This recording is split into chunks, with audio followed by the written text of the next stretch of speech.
정치라고 하는 건 국민의 주권을 대신 행사하는 것이고, 결국 정치는 국민들의 의사, 명령을 잘 따라야 되겠죠. 그런데 어느 순간부터 정치가 그 본령을 벗어나서 마치 국민을 대상으로 지배, 통치하는 것처럼 착각하는, 국민과는 괴리되어 있거나 가끔씩은 국민과 완전히 상반되는 그런 행태를 보이는 경우가 많습니다. 사실 이제 정치가 바뀌어야 세상이 바뀝니다. 그런데 정치가 바뀌려면 정치의 핵심이라고 할 수 있는 정당이 바뀌어야 합니다. 이 정당은 국민의 권력을 위임받기 위해서 모여있는 결사체죠. 그래서 이 정당은 원래 정권 획득을 본질적인 목표로 합니다. 정권 획득 자체가 목적이 아니라 정권 획득, 정치 권력 획득을 통해서 국민을 위해서, 국민을 대리해서 실적과 성과를 내고 그 결과에 대해서 국민들로부터 다시 신임받는 과정을 거치게 됩니다. 너무 당연한 얘기죠. 그런데 이 과정에 정말로 중요한 게 있습니다. 국민에게 권력을 위임받기 위해서는 뭔가 약속을 합니다. 그렇죠? 이렇게 하겠다, 저렇게 하겠다. 약속을 하는데 실제로는 그 약속들을 거의 지키지가 않죠.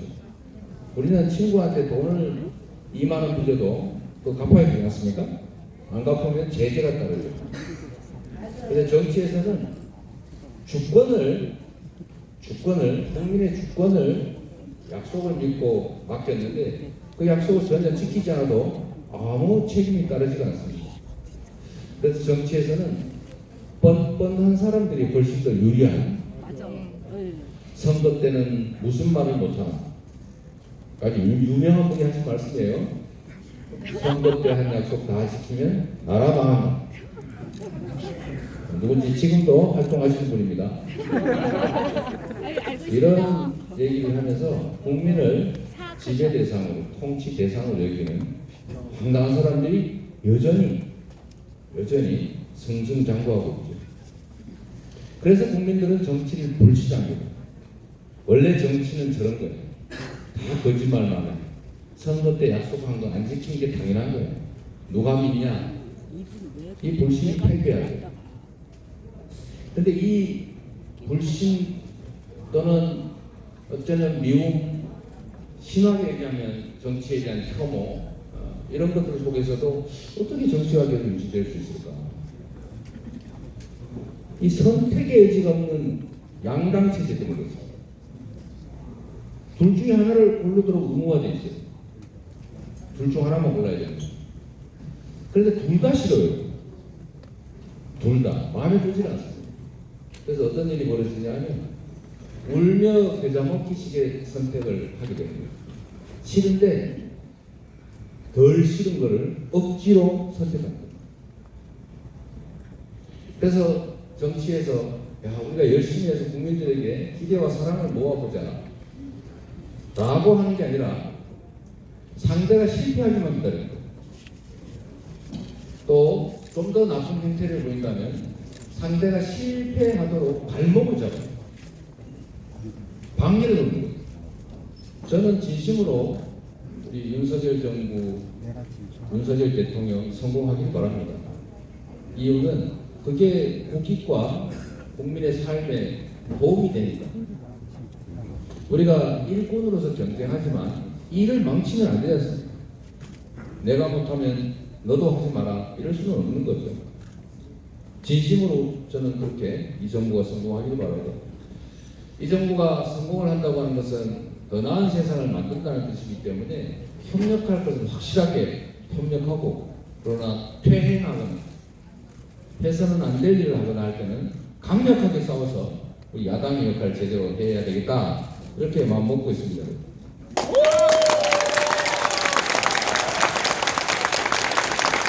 다시 되돌아가면 정치는 주권을 대리 행사하는 것이기 때문에 사실은 충직한 일꾼이라야 되는 거죠.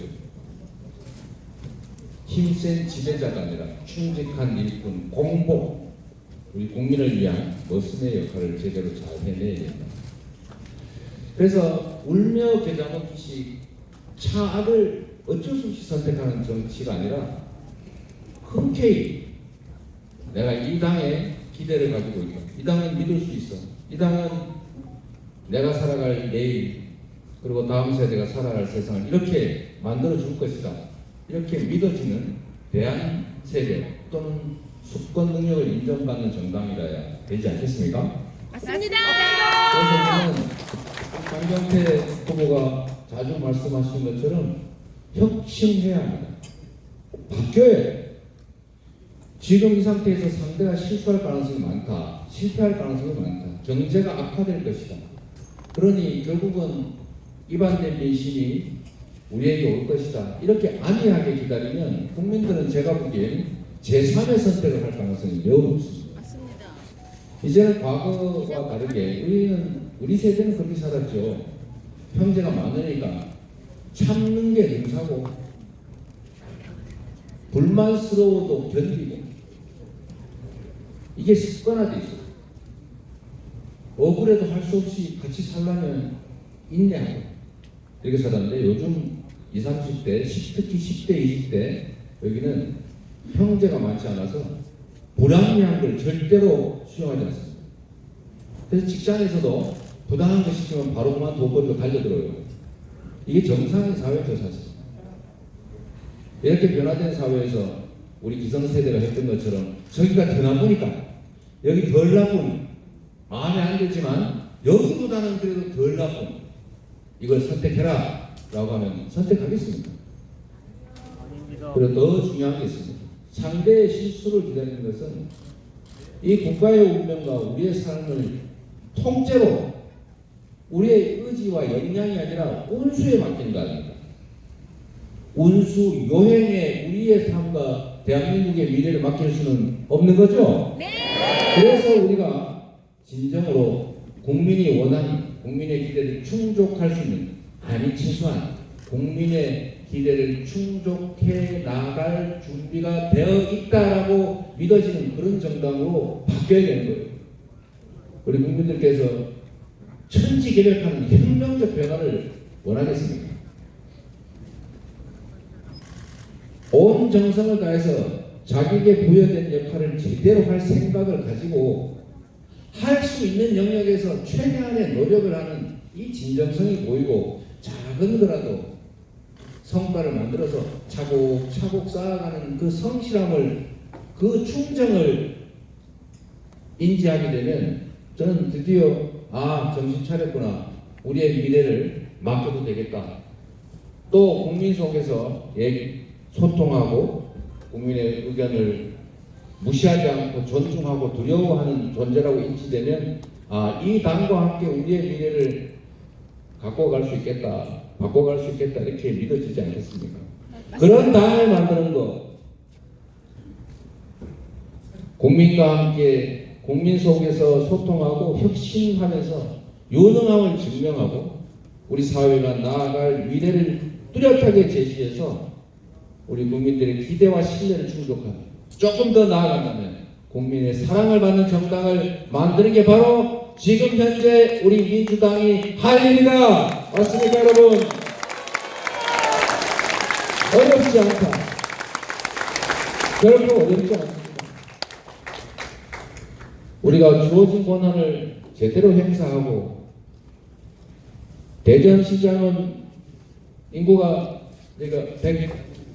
140만이니까 대전시장은 1시간의 가치가 140만 시간의 가치가 있다고 생각하고 정말 분초를 갖춰서 열심히 일하고 우리 박정현 청장님 안타깝게 낙선하셨는데 그 인구가 몇인가요? 네. 네. 자기가 권한을 위임받았으면 내가 하는 행위, 나의 판단 하나 이게 모두에게 영향을 미치는 것이죠. 그게 바로 공직자입니다. 여러분. 공직자는 개인 사업자하고 다르고 개인은 망하든 겨르든 모든 결과가 개인에게 시작됩니다. 옆집에 영향이 없어요. 그런데 공직자의 행동은 그가 맡은 영역의 모든 사람에게 영향을 미치죠. 그래서 이거를 정말로 귀히 여길 뿐만 아니라 두렵게 여겨야 합니다. 부여된 권한은 우리의 운명, 우리 공동체의 운명을 결정하는 거다. 이런 생각 가지고 열심히 성실하게 모든 영역에서 최선을 다해 나갑니다. 그럴 수 있는 당을 만들어야 된다.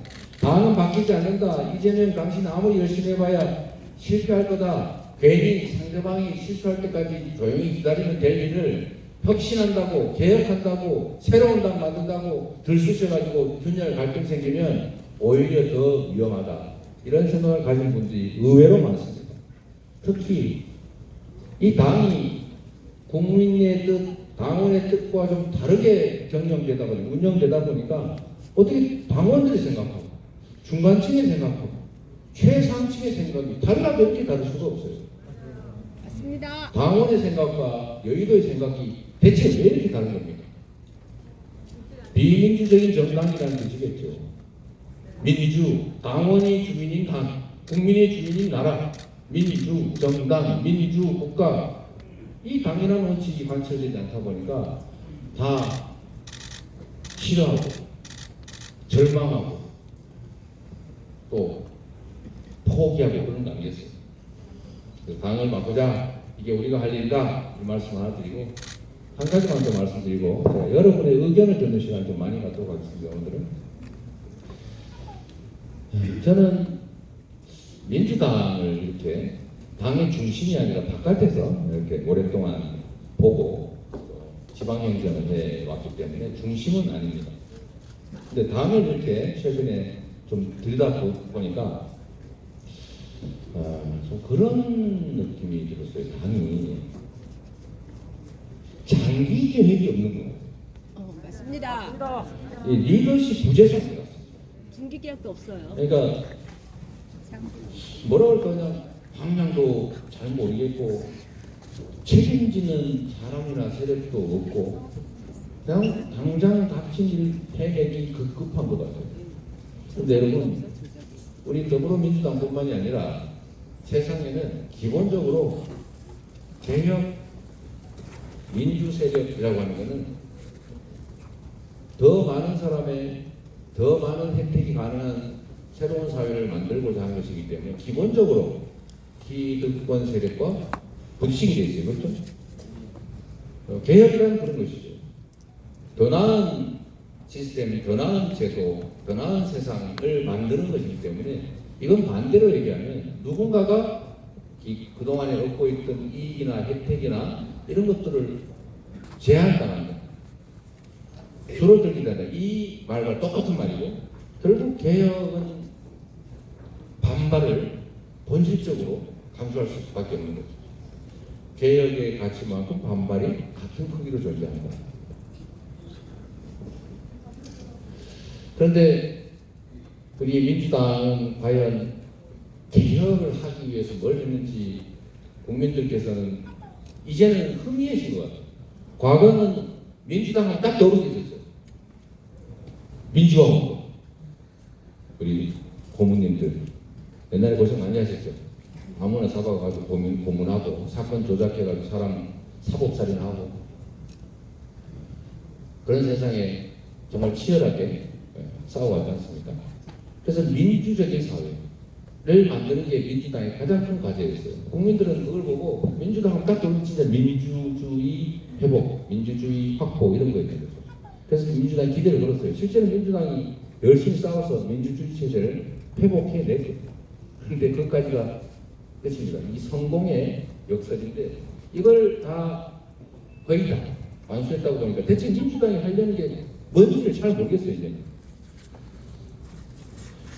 그래서 얘기를 다시 돌아가면 개혁하자고 하는 세력들은 기본적으로 힘이 약한 쪽입니다.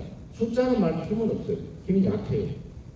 그래서 선거를 하면 언론, 조직, 돈, 권력 이걸 가진 쪽하고 경쟁을 하게 되니까 기본적으로 밀리게 되죠. 특히 대한민국은 이 지역주의 때문에 더 한계가 뚜렷하죠. 저는 영남은 A당, 호남은 우리당, 수도권은 경쟁을 하는데 그 경계 지점들, 예를 들면 춘천, 뭐 부울경, 강원 이런 경계지역, 우리 입장에는 취약지역, 대구 경북 이런 당이 있는 이런 곳이 있는데 당은 전국 정당화를 반드시 해야 됩니다. 우리가 구조적 다수는 못 되더라도 비슷한 수준으로 맞추려면 대구 경북의 토대를 강화해야 돼요. 경계 지역의 승리 가능성을 높여야 됩니다. 그런데 당의 의사결정은 대체적으로는 당선이 많이 되는 대선 의원들이 영향에 있어서 그럴 수가 있는데 본질적으로 그럴 수밖에 없잖아요. 취약지역이나 경계 지역에 대한 배려, 특별한 장기적인 대책 이런 게 잘 안 보여요. 저는 지금 우리 민주당이 다시 집권하기 위해서는 지역적으로 또 영역별로 더 많이 진출하고 토대를 더 구축하고 확대해서 반드시 이길 수 있는 상대의 실수나 우연한 사정이나 이런 것에 의해서 이기는 상황이 아니라 일상적 경쟁, 통상적 경쟁에서는 이길 수 있는 것을 평소에 만들어 놔야 된다 이렇게 생각합니다.